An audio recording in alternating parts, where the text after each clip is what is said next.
communication for Unit 4. One of the things that this week's readings presses is that effective communication and clearly expressed expectations are essential to building strong school-family partnerships. Research has shown absolutely that communication skills must be explicitly defined, studied, and practiced. We don't know necessarily how to communicate effectively. We need to learn how to do so.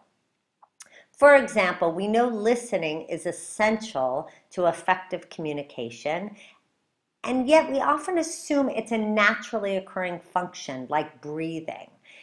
This is reflected sometimes when we tell a student, just listen to me, assuming that our student just instinctively knows how to do so, that we don't have to teach her or him how to listen.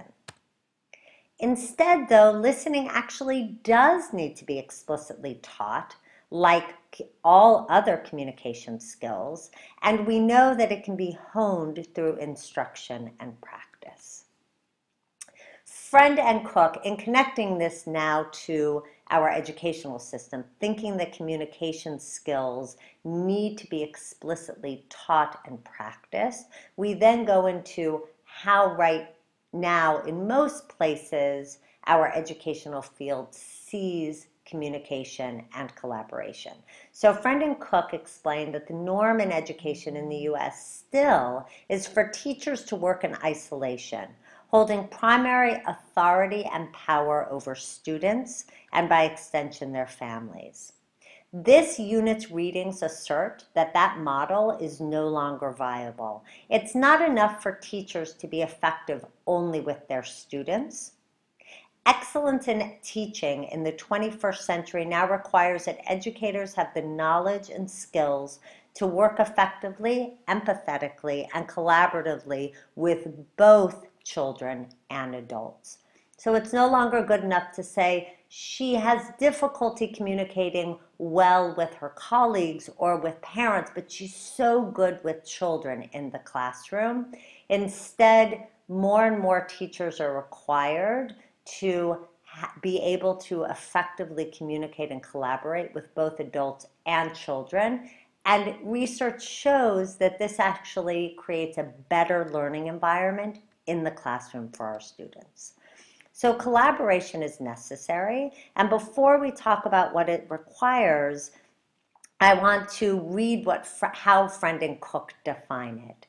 They say interpersonal collaboration is a style for direct interaction between at least two co-equal parties voluntarily engaged in shared decision-making as they work towards a common goal.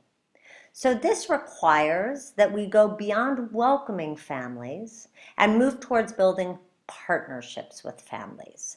It requires that we work towards equity in power and also in how decisions are made, and that we actually have common goals that we create together. Indeed, it really requires that we engage in the often difficult process of acknowledging and then redistributing power. So moving forward, one of the other things that our readings point out is that we're always communicating with others, intentionally or unintentionally. Too often, we concentrate on our content communication, our explicit information, what we explicitly are sharing with somebody, and we neglect the impact of relational dimensions, how people who are involved actually feel about each other. Imagine if you were getting some difficult feedback from a colleague. You get difficult feedback from a colleague whom you don't care for, who hasn't been particularly kind or supportive of you. How do you feel when you get that feedback, even if you know the feedback is essential for you to hear? Compare that to getting feedback from somebody you genuinely like, who you think supports you, who communicates clearly and well and respectfully. For me anyway, I hear feedback, necessary feedback, better from someone who communicates well and with whom I have positive relational dimensions with. Because of this, because we understand that relational dimensions are so important, it's essential for us to be mindful of our personal views and be aware of our biases. Because, as Pink points out, our emotions are often expressed through nonverbal cues. And this is why he pushes us to be hyper aware of how we express our feelings and biases. Because in fact, they're always coming through, and we want to make sure we're aware of how they come through. And we can reflect on how these personal feelings and biases influence our regard and interaction with others through self-awareness. And this connects to last week's readings. Both Friend and Cook and Pink point to a number of practices that are necessary for effective communication, including the motivation to communicate effectively. We want to actually do it. We need to actually do it. Building and practicing empathy, a tolerance for ambiguity, open-mindedness, a non-judgmental regard for others, mindfulness, an awareness of your behavior and others' behavior, and then how it affects you, and self-monitoring. For example, what might tip us towards defensiveness in a conversation with a family? All of those practices, however, require at least two beliefs. The first is that human beings are capable of growth and change. Most educators, I hope, subscribe to this belief. And the second is that most, if not all, seemingly innate characteristics like intelligence or talents, for example, can actually be learned and developed. This requires a growth mindset. So a growth mindset was created by or posited by Professor Dweck, a Stanford University psychologist, who proposed that most people have either a fixed mindset or a growth mindset. And her work is significantly impacting educational theory and practice. Someone with a fixed mindset sees one's intelligence, talents, and aptitudes as preset and unchanging. For example, how many times have I heard, and I've said myself, I just can't do math. I've always been bad at it and I always will be. Or there's no way I can learn another language. My head just doesn't work that way. Professor Dweck claims that if one has a growth mindset, though, one rejects that intelligence is fixed and recognizes that it is modifiable, learnable, and teachable. And in fact, increasingly, brain science is showing that her theory is correct.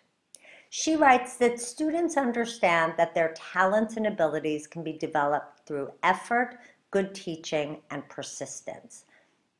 They don't necessarily think everyone's the same or anyone can be Einstein, but they believe everyone can get smarter if they work at it. Students who are mastery-oriented then think about learning, not about proving how smart they are. When they experience a setback, they focus on effort and strategies instead of worrying that they are incompetent.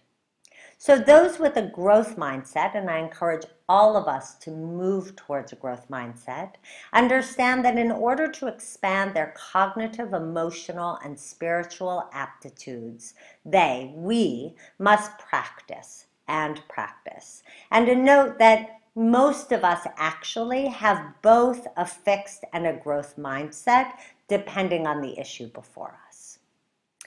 So as you read the text this week, I want to encourage you to think of the following statements and questions. As the semester progresses, we will be talking more explicitly about power, who has it, who doesn't, how it is either sustained or challenged, and why.